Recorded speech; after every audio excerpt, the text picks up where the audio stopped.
Corona virus महामारी के बीच महाराष्ट्र सरकार एक बड़े संवैधानिक संकट से जूझ रही है। मुख्यमंत्री उद्धव ठाकरे की कुर्सी दांव पर लगी हुई है। गेंद महाराष्ट्र के राज्यपाल भगत सिंह कोश्यारी के पाले में है, लेकिन उनका रुख अभी तक स्पष्ट समझ नहीं आ रहा है।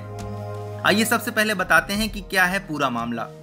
पिछले साल 28 नवंबर को उद्धव ठाकरे ने महाराष्ट्र के मुख्यमंत्री पद की शपथ ली थी।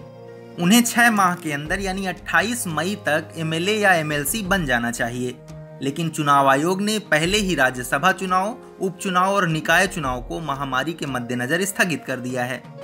इसके बाद महाराष्ट्र कैबिनेट ने 9 अप्रैल को बैठक के बाद राज्यपाल से एक सिफारिश की। उसमें कहा गया कि विधान परिषद में राज्यपाल की ओर से मनोनीत सदस्यों में ठाकरे को शामिल किया जाए। दरअसल संविधान के अनुच्छेद 164(4) में कहा गया है कि लगातार 6 महीने तक मंत्री अगर किसी सदन के सदस्य नहीं रहते हैं तो उन्हें अवधि समाप्त होने पर मंत्री पद छोड़ना होता है। वर्तमान में ठाकरे किसी भी सदन के सदस्य नहीं हैं। पिछले साल अक्टूबर में विधानसभा चुनाव से पहले 2 विधान पार्षद एनसीपी छोड़कर भाजपा में शामिल हो गए थे, जिसके बाद विधान परिषद में राज्यपाल के कोटे से 2 सीटें खाली हैं।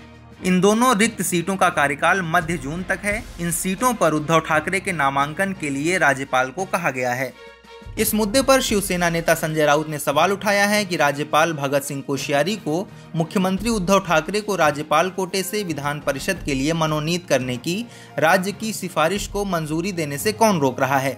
राउत ने कहा कि भाजपा से कोश्यारी का जुड़ाव किसी से छिपा नहीं है, लेकिन यह वक्त राजनीति करने का नहीं है। उन्होंने कहा कि 27 मई के बाद ना तो दिल्ली और ना ही महाराष्ट्र का राजभवन कोई भी ठाकरे को मुख्यमंत्री बना रहने से रोक नहीं सकता। वहीं राजनीतिक संकट पर बीजेपी महाराष्ट्र के अध्यक्ष चंद्रकांत पाटिल ने कहा कि वह राज्य के मुख्यमंत्री उद्धव ठाकरे को विधान परिषद सदस्य के तौर पर मनोनीत करने के खिलाफ नहीं है, लेकिन उन्हें विधान परिषद का सदस्य बनने के लिए पहले चुनाव लड़ना चाहिए। पाटिल ने यह भी कहा कि कोरोना वायरस संकट में ठाकरे को विधान परिषद सदस्य नियुक्त करने के लिए राज्य के राज्यपाल पर दबाव बनाना अच्छा नहीं दिखता। संविधान के अनुच्छेद 171 के तहत राज्यपाल विशेष ज्ञान या साहित्य, विज्ञान, कला, सहकारी आंदोलन या समाज सेवा में व्यावहारिक अनुभव रखने वाले को सदन के सदस्य के तौर पर नामित कर सकते हैं। महाराष्ट्र में राज्यपाल के कोटे से अभी भी 2 सीटें खाली हैं। आपको बता दें कि पहले भी ऐसी राजनीतिक परिस्थितियां उत्पन्न हो चुकी हैं।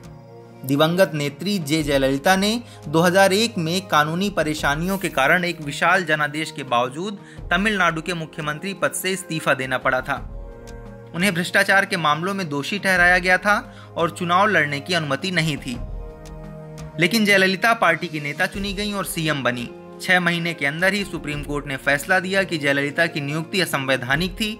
जयललिता ने 5 महीने के लिए ओ पनीरसेल्वम को सीएम नियुक्त करते हुए इस्तीफा दे दिया। हालांकि मद्रास उच्च न्यायालय द्वारा उन्हें बरी किए जाने के बाद 2002 में उपचुनाव लड़कर जीत हासिल की और सीएम के रूप में वापस लौटी। इस वीडियो में फिलहाल इतना ही। आप अपने सवाल और सुझाव कमेंट करके बताइए। ऐसी ही ताज़ा तरीन खबरों को वीडियो देखते रहने के लिए हमारे चैनल लोकमत न्यूज़ को सब्सक्राइब कर लीजिए। अगर आप ये वीडियो फेसबुक पर देख रहे हैं तो हमारे पेज को लाइक कर दीजिए।